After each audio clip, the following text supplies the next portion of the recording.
오늘 33장 봉독한 말씀 중심에서 베델로 가는 길목에서 라는 제목으로 하나님 말씀 전합니다. 야곱이 아버지의 집에서 도망치다시피 해서 외삼촌 집으로 갔고 20년의 외삼촌 집의 생활을 지내는 동안에 가정을 이루었고 자녀들을 많이 얻었고 또 거기에서 재산도 많이 모아가지고 이제 돌아오게 됩니다. 자기의 의지로 돌아온 것은 아니었고 본래 하나님께서 외삼촌의 안색이 변하고 처남들이 야곱을 마치 도둑놈 취급을 하니까 떠나고 싶었는데 하나님께서 나타나셔서 떠나라고 말씀을 하셨습니다. 그 내용이 우리가 이미 앞에서 본 대로 31장의 3절에 보면 여호와께서 야곱에게 이르시되 네 조상의 땅 네 족속에게로 돌아가라 내가 너와 함께 있으리라 하신지라 이랬습니다. 또 31장 13절에도 나는 베델의 하나님이라 네가 거기서 기둥에 기름을 붓고 거기서 내게 서원하였으니 지금 일어나 이곳을 떠나서 내 출생지로 돌아가라 하셨느니라 그랬습니다. 베델로 또 그리고 고향으로 돌아가도록 하나님이 말씀하셨습니다. 앞으로도 보겠지만은 35장에 가서도 1절에 또 한 번 말씀하시는 내용입니다. 하나님이 야곱에게 이르시되 일어나 베델로 올라가서 거기 거하며 네가 내 형 에서의 낯을 피하여 도망하던 때에 내게 나타났던 하나님께 거기서 단을 쌓으라 하신지라 이랬어요. 계속해서 하나님이 고향으로 돌려보내시는 그 여정을 말씀하시면서 베델로 가라 그러십니다. 이 베델로 가라고 하는 것은 도대체 무슨 의미인가? 지금 베델에서 아주 살 것은 아닙니다.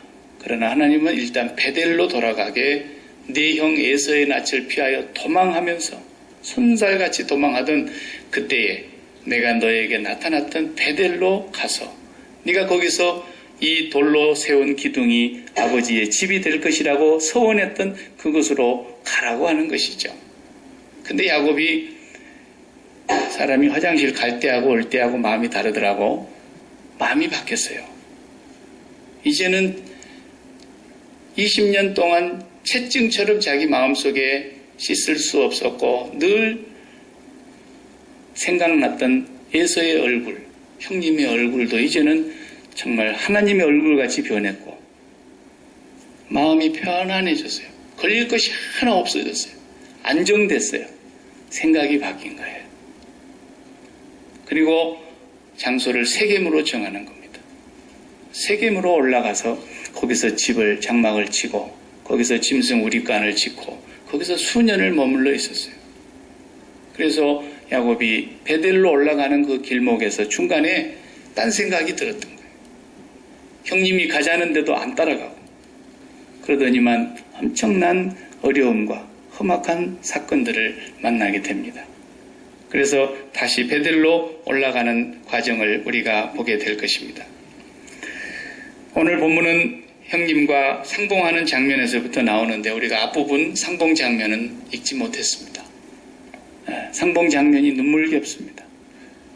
우리가 한 30여 년 전에 고국에 있었을 때 그 KBS 방송국에서 남북한 이산가족 상봉하는 거 처음 방송해서 온 세계가 그 방송을 보면서 안타까워하고 우리 국민이 울었던 것처럼 이 에서를 맞이하는 야곱과 또 동생을 맞는 이 에서의 그 상봉 장면이 야복강의 사건 이후로 한도뼈가 위골되고 쩔뚝쩔뚝하면서 걸어가는데 저 멀밭이에서 형님이 400명을 거느리고 온단 말이죠. 멀리서 에서가 오는데 그 에서가 동생을 오자마자 와락 끌어안습니다.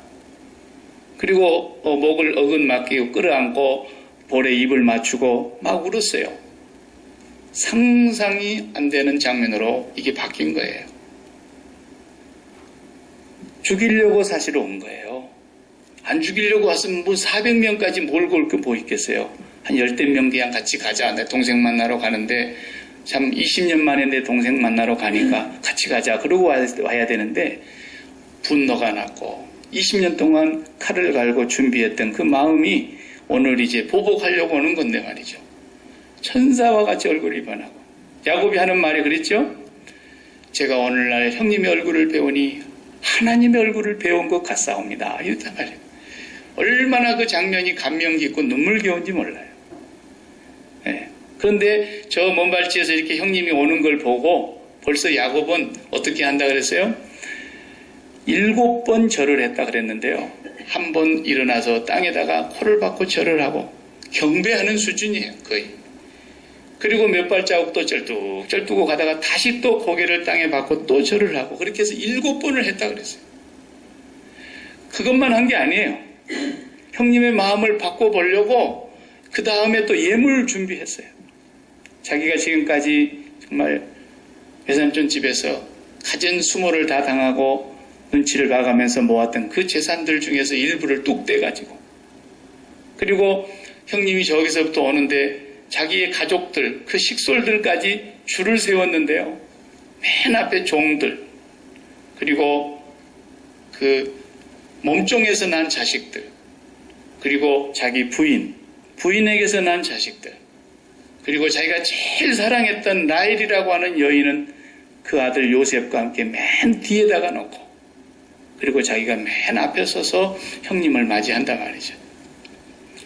자, 그런데 형님은 벌써 그 예물을 받고 그 야곱이 막 엎드려 절을 하고 이런 걸 보고 마음이 오다가 저 먼 발치에서 그것을 보고 녹아진 게 아니에요. 그게 아니고 벌써 성경을 자세히 보면 하나님께서 에서의 마음을 바꾸신 거예요. 라반의 마음도 막 이놈을 가만 안 내두겠다고 세상에 나한테 말 한마디도 없이 우리 딸들을 다 데리고 밤중에 야밤 도주를 하다니 하고 가만 안 놔두겠다고 오는데 하나님이 라반의 마음을 바꾸게 하셨잖아요. 너 야곱 손대지 마 그랬죠. 마찬가지로 에서도 지금 죽이러 오고 있는 건 사실인데 뭔가 해코지를 하려고 하는 사실인데 하나님께서 에서의 마음을 이미 바꾸셨어요. 야곱이 뭐 밤중에 난리를 치고 야복강가에서 막 그렇게 하나님 앞에서 그 천사와 씨름을 하면서 그렇게 했기 때문에 된 게 아니에요. 우리가 앞에서 다 자세히 보지 않고 왔습니다만 31장 1절을 보면은 31장 1절에서 벌써 무슨 말씀이 있느냐면 야곱이 그 길을 진행하더니 하나님의 사자들이 그를 만난지라 야곱이 그들을 볼 때에 이르기를 이는 하나님의 군대라 하고 그 땅 이름을 마하나임이라 하였더라 그랬어요. 야복강 사건이 있기 전이에요.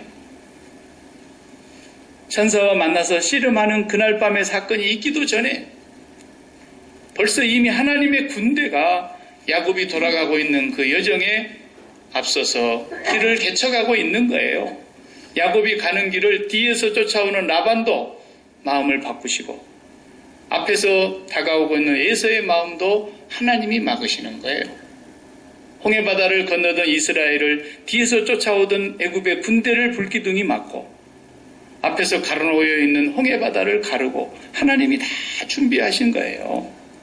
야곱이 뭐 때를 써가지고 된 것이 아니에요. 오히려 야곱은 거기서 자기의 삶을 정말 적나라하게 하나님께서 그를 새롭게 하기를 원하셨던 거예요. 터닝 포인트를 하나님이 요구하셨던 거예요. 나는 죄인입니다. 내가 지난날 20년 전에 했던 형님한테 했던 일이나 아버지를 속여서 했던 일이나 내가 지금까지 살아온 삶은 하나님 앞에서 내가 마땅히 벌을 받아야 마땅할 사람입니다. 나는 야곱이요 나는 죄인입니다. 나를 불쌍히 여겨 주십시오. 야곱이 할 수 있는 일은 그거밖에 없어요. 근데 하나님께서 벌써 이미 에서의 마음도 그냥 촛불 녹듯이 촛불에 밀 녹듯이 하나님의 마음을 완전히 바꿔놓으셨어요. 다가오자마자 끌어안고 울며 기쁨으로 상봉을 하는 거예요.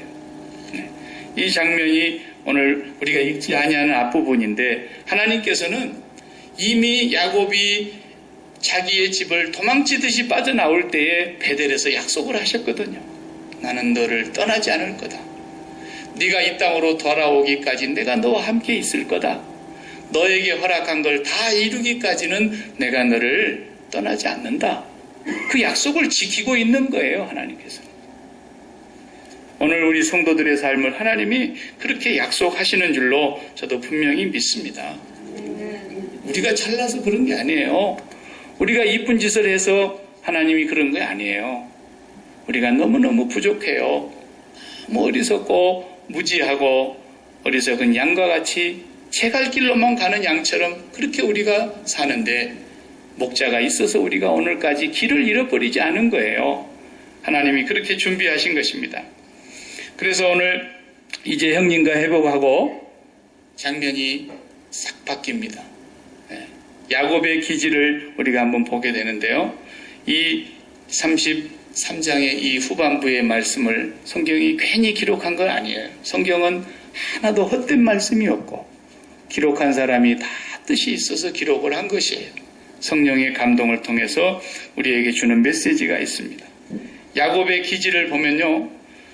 형님의 얼굴을 배우니 하나님의 얼굴을 배운 것 같습니다. 이렇게 말을 했던 그 야곱이 이제 형님도 야곱을 비록 이 먼 길에서 20년 동안 헤어져 살았지만 이제 돌아오는 길에 자기가 앞장서서 동생을 데리고 돌아가가지고 고향에 가서 멋지게 한번 살려고 마음을 딱 다잡고 나를 따르라 이런 거 아닙니까? 내가 너 앞잡이가 되리라. 내하고 같이 가자 이러는데 야곱이 안 따라가요. 마음이 싹 박혔어요. 그렇게 다급할 때는 그냥 살고 싶어서 하나님 20년 동안 내 공든탑이 다 헛것이 되고 다 무너지게 생겼는데 내 처자식까지 다 정말 이제는 죽게 생겼는데 하나님 한 번만 어떻게 해주시기 바랍니다. 이러던 때가 바로 얼마 전인데 에서하고 마음이 딱 이렇게 화해가 되고 난 뒤로부터 마음이 박혀서 안 따라가요. 야곱은 기질이 아주 특이한 분입니다. 자기가 절대 자기 중심을 잃지를 않고요. 아주 무진장이 박 목사 같은 사람인 것 같아요. 네. 우리 인간의 어떤 그 성정이 꼭 야곱 기질을 닮았어요. 네. 웬만하면 우리가 그렇잖아요. 한 20년 동안 이렇게 안 만났고 그동안에 한 사람은 마음에 끓이김을 갖고 있었고 불안한 마음과 두려움을 떨치지 못했고 한 사람은 분노를 품고 있다가 오늘 하나님의 안에서 극적으로 이렇게 회복이 되고 상봉이 되는 이날이니까 그러면은 어떻게 해요? 이럴 때면은 이제 분위기를 우리가 봐서 움직여야 되는 거 아니겠어요? 가자 그러면 가야 되는 거예요. 내가 텔레비전을 한번 보다 보니까 한 집에 한 엄마 아빠 밑에서 이 애가 태어난 연년생 형제인데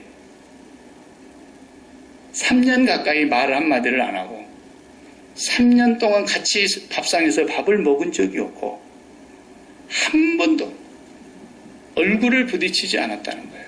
그래서 텔레비전에 나와가지고 이것 좀 고쳐달라고 어머니가 데리고 나와서 하소연하는 걸 제가 봤어요. 근데 그 많은 사람들이 시청자 청중이 다 보고 있는데 말을 안 해. 절대로. 야, 참 엄마가 얼마나 답답하면 때려보기도 하고 울러보기도 하고 달래보기도 하고 별수를 다 해봐도 안 된다는 거예요. 두 형제가 전화번호도 서로 몰라. 그렇게 살았어요. 근데 나중에 이제 한참 대화를 열고 문을 열어보려고 난리를 치다가 손 한 번만 잡아보라 그러는데 손을 못 잡더라고요. 너무 어색해져 버린 거예요. 3년이라는 세월에. 간신히 어떻게 억지로 그냥 막 떠밀려가지고 군중의 분위기에 그래가지고 오늘은 가면서 맛있는 밥 먹으라고 이렇게 하더라고요. 그 사람이 분위기를 탈 줄도 알아야 되는데 야곱이 여기서 그냥 탁 끊는 거예요. 안 따라가는 거예요. 근데 핑계가 그럴싸하고 아주 정중하게 거절을 합니다.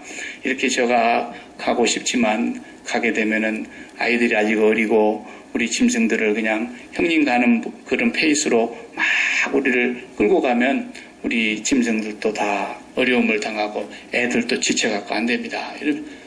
안 가겠다는 거예요. 사실 말이 안 돼요. 에서가 그렇게 무식한 사람은 아니죠. 애들이 못 다룰 정도로 뭐 말을 타고 달리겠어요. 뭐 짐승들이 다 오다가 막 다리가 부러지도록 뛰게 하겠어요. 힘들면 쉬었다 가면 되는 거고 그런 거죠. 라반의 집에서 야밤 도주할 때는 어떻게 빨리 나왔던지 그때는 죽을 각오를 하고 달려 나와놓고 이제 라반의 문제도 해결됐죠. 형님의 문제도 해결됐죠. 사람이 이러면요 마음이 편안해진 거 아닙니까? 안정이 되는 거예요. 이제 야곱은 걱정거리가 하나도 없어졌어요. 그러자 형님과도 이제 적절한 거리를 딱 두고 형님 제가 우리 애들 데리고 천천히 따라서 형님 가는 데까지 따라갈 테니까 앞에 가시기 바랍니다. 그러니까 동생아 그러면 내가 여기 400명 중에 힘센 사람 몇이 남겨두고 갈 테니까 그 사람들하고 같이 온다 하니까 그것도 싫다는 거야. 그것도 딱 자르는 거예요. 예, 저를 많이 닮았더라고요. 야곱이 이렇게 가만히 내가 보다 보니까 여러분 어쩐지 모르겠어요. 제가 이렇게 이민 생활을 하면서 보니까 아직 미국에서는 그런 사람을 못 봤어요. 근데 밴쿠버에서는 덜어 있더라고요. 처음에 오면은 한국에서 뭐 제 아무리 뛰어난 사람이 날고 뛴 사람이 와도 영어가 안 되니까 또 여기 시스템을 잘 모르니까 하나부터 열까지 다 안내를 받아야 되는 거예요. 그래서 애기 학교 보내는 거, 그 다음에 관공서 일 보는 거, 뭐 하다못해 자동차를 하나 가서 사는 것도 다 시장 보는 것도 전부 그리고 이사하고 막 모든 것도 그럴 때는요 정말 한국식이에요. 정말 한국 사람이 이래서 좋구나. 그래서 막 교회 많이 오고요. 교회 와야 도움 받잖아요. 어디 가야 도움 받겠어요? 한국 사람 있는 곳에 가야 되니까. 근데 이제 다 도와주고 전부 다 봐주고 그래서 말 좀 이제 조금 귀가 열리고 조금 이제 돌아가는 시스템이 익숙해지고 조금 괜찮아지면 안 보여요. 딱 끊어요. 딱 끊더라고. 아주 적당하게 거리를 두고요. 쇼핑센터에서도 저기서 먼저 발견하면 삥 돌아가서 안 보이게 숨고요. 그때는 미국식으로 하더라고요. 미국식으로. 사람이 자기 아쉬울 때는 막 애누리 있게 한국식으로 하다가 조금 불편할 것 같으면 언제 미국에서 얼마나 살았다고 미국식으로 딱 하고 그래요. 그러면 안 되겠더라고요. 정말로. 나 아직 여기 와서는 그런 사람을 못 봤는데 덜어 있어요. 저기 가면에 덜어 있어요. 야곱이 그런 그 성정을 가진 그런 사람이에요. 그래서 그냥 자르고 이제 자기의 생각이 있다라는 거예요. 형님은 형님 가실 길 가시고 내가 생각이 있습니다. 그리고 빠진 데가 어디냐? 세겜이라는 곳이에요. 세겜은 정말 풀이 많은 곳이고 양치기에 좋은 곳이에요. 나중에 저 뒷면에 가서 보면 요셉의 얘기에 그런 게 있어요. 요셉의 형제들이 다 어디 가서 풀을 뜯었다 했어요. 세겜에 가서 양을 치고 거기서 목 죽어보라고. 거기는 산 계곡인데 아주 아름다운 곳이고 풀이 많은 곳이고 물이 있는 곳이고 그러니까 거기에 가서 양을 치기에 너무 좋으니까 거기서 양치다가 도시락 갖고 갔던 요셉이 거기서 팔린 거예요. 이 세겜 땅은 짐승 치우기에 너무 좋은 거예요. 여기에서 그냥 수년을 머무르려고 아예 장막을 쳤어요. 베델로 가라는 말을 깜빡 잊은 거예요. 사람이 살기 좋아지고 다급한 일이 다 해결되고 이제는 살만해지면 하나님과도 멀어집니다. 이게 성도는 조금 흔들흔들 하는 게 있어야 돼요. 그게 복이에요. 그런 게 없으면 신앙이 잠들어요. 하나님 없이 이웃도 없이 그냥 저 잘난 맛에 막 사는 거예요. 야곱은 그냥 금방 세겜이라는 곳을 딱 마음에 정해놓고 거기로 가서 장막치고 짐승 우리간도 다 만들고 수년을 거기서 사는데 기가 막힌 일을 거기서 당하지 않습니까? 아직까지는 야곱의 딸들이 있었는지는 모르겠는데 딸 하나예요.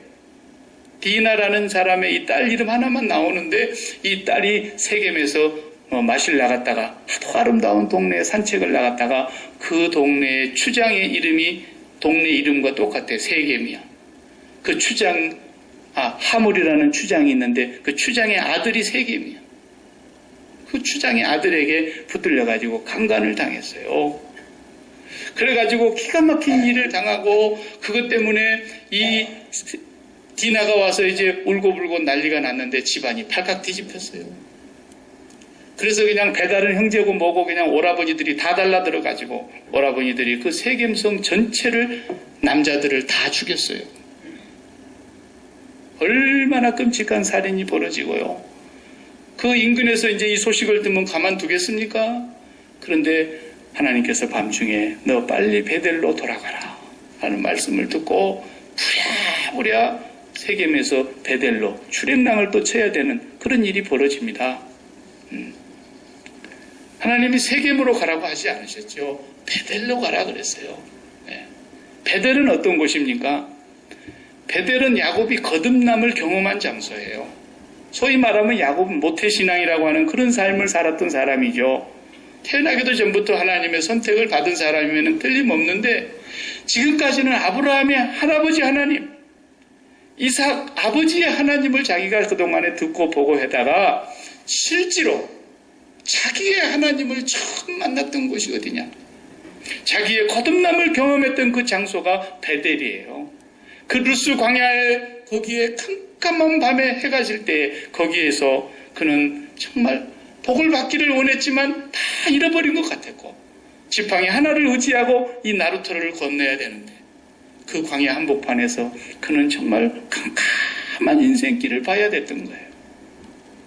행복했던 가정의 품을 떠나야 했고 축복의 삶이 펼쳐지리라고 기대했던 그 모든 것들이 다 물거품이 되면서 얼마나 외로웠고 얼마나 두려웠고 얼마나 적막했고 얼마나 앞길이 막막했을 그 시절에 하나님이 거기서 야곱을 처음 만나주시는 첫사랑의 자리였던 거예요. 거듭남을 경험하는 자리예요. 거기가. 거기로 돌아가라 했던 거예요. 너는 이미 죽은 목숨과 다를 바 없었던 바로 그 시절에 내가 너를 찾아가서 환난 날에 너를 만나주었던 그 장소, 거기서 평생 살아란 말은 아니에요. 거기로 돌아가라는 거예요. 네가 서원했던 그곳으로 가라. 이것이 거듭남의 장소예요. 그러니까 우리 예수 믿는 사람의 삶이라는 건 뭐냐면 항상 하루를 사는 24시간, 또 한 달을 사는 30일, 1년을 사는 12달, 10년을 살아가는 그 모든 삶이 길거나 짧거나 그거 상관없어요. 매일매일을 살아가는 삶 속에서나 20년을 라반의 집에서 살고 있는 삶이나 똑같이 뭐냐? 베델에서 출발해서 베델로 돌아가야 된다라는 거예요. 하나님의 백성들의 삶. 20년을 하루로 압축을 해봐요. 하루를 사는 것도 마찬가지. 아침에 눈 뜨면 우리가 베델의 하나님을 만나고 다시 모든 일을 마치고 다시 베델의 하나님으로 돌아오는 거예요. 그래서 사도 바울이 그것을 신앙의 표현으로 할 때 내가 날마다 죽습니다 라고 말했던 것이 바로 그거예요. 베델의 장소는 죽음의 장소예요. 본래 그 루스라고 하는 그 광야의 땅은 정말 아무것도 없는 땅이었고 야곱 혼자 외로이 버려졌던 땅이었고 그 자리가 야곱의 생명이 지금까지의 할아버지 하나님, 아버지의 하나님만 믿고 살았던 그 모태신앙의 삶은 거기서 이제 무덤에 묻고 자기에게 실제로 나타나셔서 나를 만나주신 거듭남의 하나님, 야곱의 하나님, 그 하나님과 함께 다시 거듭나서 거기서부터서 삶을 출발해가지고 20년을 살아왔지만 다시 어디로 돌아가야 되느냐? 베델로 돌아가야 된다는 거예요. 여러분이 아침에 하루 일어나서 베델의 하나님을 먼저 만나고 그 자리를 어디서 만나는 거냐? 나의 죽음의 장소에서 늘 만나는 거예요. 그 자리가 십자가 그늘 밑이에요. 십자가 그늘 밑에 나 쉬기 원하네. 저 햇빛이 쬐이고 또 짐이 무거워. 그 삶을 살아가지만 다시 주 십자가의 그늘에 내 쉴 곳 찾았네. 다시 십자가 밑으로 돌아가는 거예요. 그래서 매일 죽는다는 말을 그래서 한 거죠. 1년을 살아도, 한 달을 살아도, 20년을 살아도, 일생을 살아도 우리의 삶은 베델에서 출발해서 다시 베델로 돌아가는 것이에요. 하나님은 지금 그것을 야곱에게 요청하고 계시는 거예요. 내하고 너하고 처음 만났던 곳 있지 않니? 연애하는 사람들처럼 말이죠. 네. 그 장소에 매일매일 가기를 원하셔요.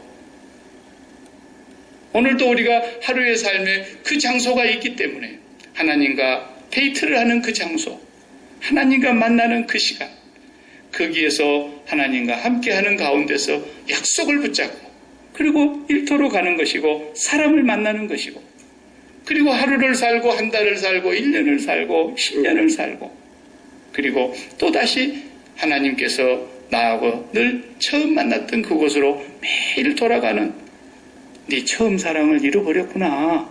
에베소 교회 같은 그런 책망을 들어서는 안 되는 거예요. 지금 하나님께서 야곱에게 그걸 요구하고 계시는 겁니다. 베들에서 죽을 때까지 살지 않았어요. 곧바로 거기서 조금 있다가 다시 아버지 계신 곳에 아버지 돌아가셨다는 말을 듣고 아버지 집으로 들어갑니다. 그러나 우리의 신앙생활은 어디에 살아도 항상 베델을 잊지 말아야 된다. 베델을 잊고 세겜에 머물렀다가 기가 막힌 일을 당하고 너무 끔찍한 일을 당해서 그의 삶이 왜 130년 동안 험악한 생을 살았습니다라고 고백을 했겠습니다. 신앙생활을 나 중심으로 생각하고 내가 필요에 의해서 하나님을 찾기 때문에 그러는 거예요. 하나님의 약속의 말씀에 의해서 내가 항상 인도함을 받아야 되고 내 생각을 십자가 무덤 앞에 가서 묻어버리고 하나님을 날마다 받아들이라고 우리에게 생각이라고 하는 기관을 주신 거예요.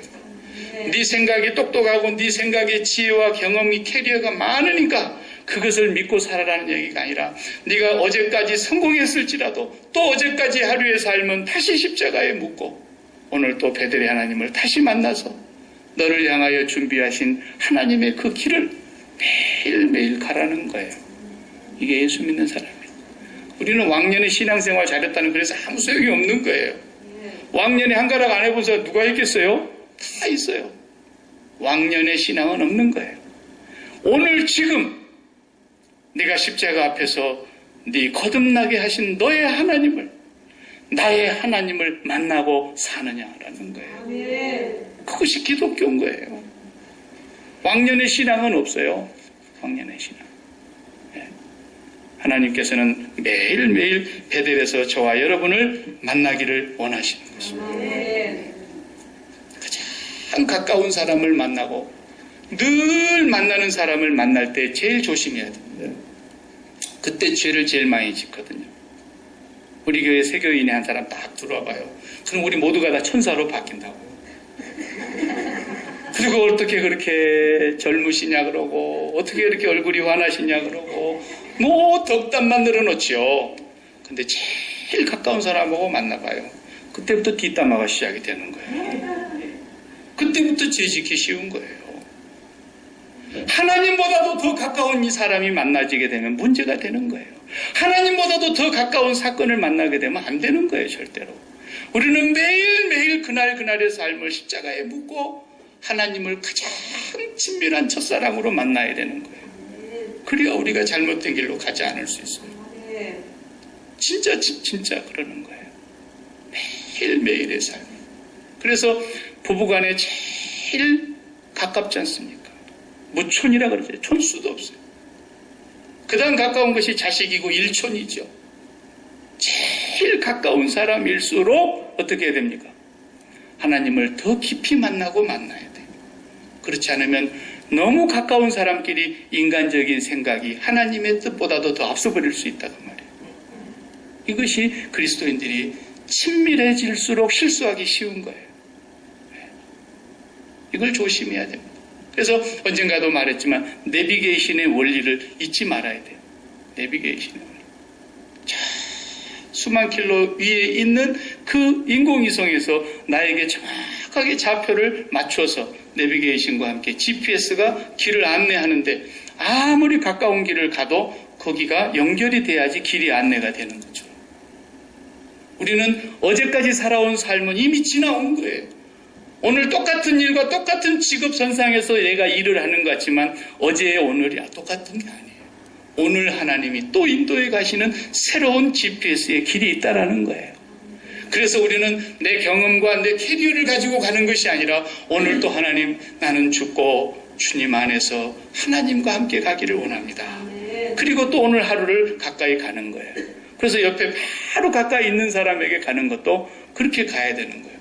너무 잘한다고 말도 함부로 하고 그러면요, 그게 큰 상처가 되고 시험이 되고 그렇습니다.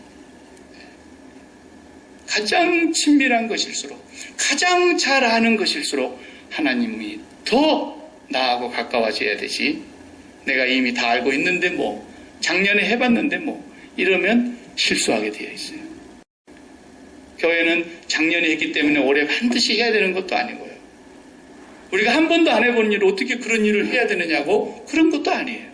하나님이 함께 하시면 언제나 우리는 새로운 것이고, 하나님이 인도하시면 무엇이든지 할 수 있는 것이고, 그래서 매일매일의 삶을 베델에서 하나님을 만나고, 베델의 광야에서 나는 죽었어요.